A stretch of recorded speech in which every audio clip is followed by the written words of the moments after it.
take out your English literature book, Longman Impression, Part 7, Chapter 8, Lines Written in Early Spring by William Wordsworth. Before explaining this poem, let me give you some introduction. In this poem, William Wordsworth put the speaker in the midst of nature and builds a bond between nature and man. He describes a bittersweet moment and reclines in a beautiful grove surrounded by sights and sounds of nature, and yet even as he enjoys the scene, he is melancholy. Now let's begin the poem. Stanza 1.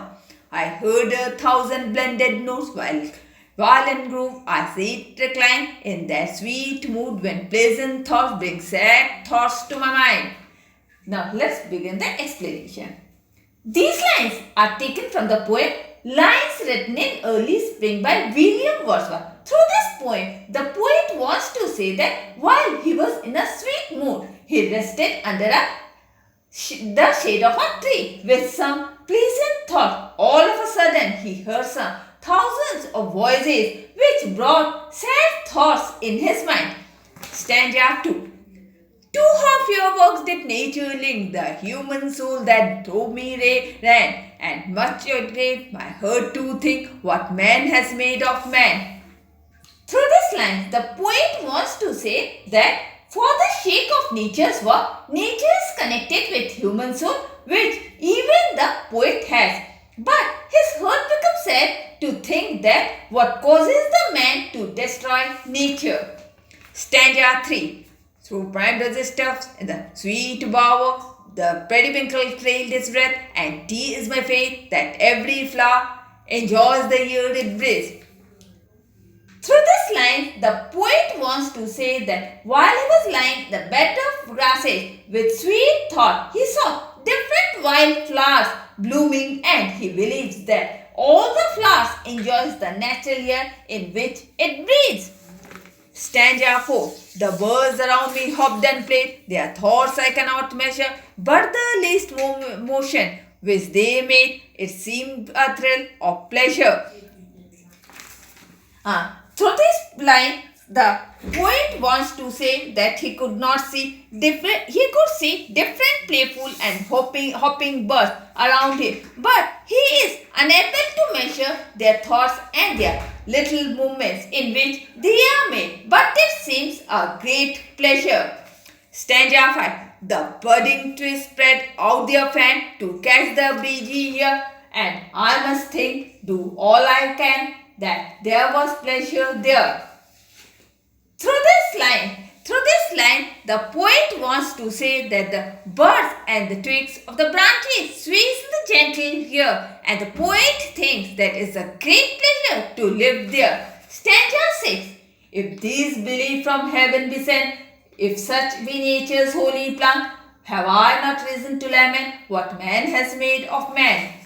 Through this line, the poet wants to say that if it is the nature's holy plan and this belief is sent from the heaven, then he had no reason to question why man, being a part of nature, himself destroyed the nature. Now, let me give you the question answers of this chapter. Question 1. Where was the speaker? What was he doing there? Answer. The speaker was in the middle of the forest or in the midst of nature. The speaker was admiring the nature. He was even questioning the reasons behind his grief.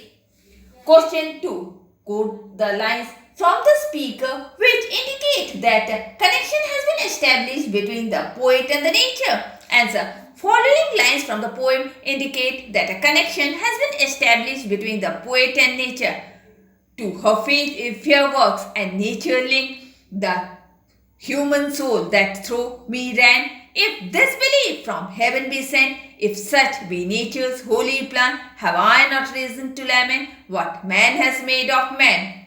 Question 3. What special quality of birds and wildflowers does the speaker comment on? Answer. The speaker believes that wildflowers enjoy the natural air in which it breathes, while he cannot measure the thoughts of playful and hopping birds, but it seems a great pleasure in which they move.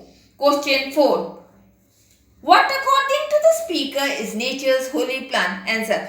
The nature's holy plan is to make the earth very beautiful and to have deep connection between earth and heaven.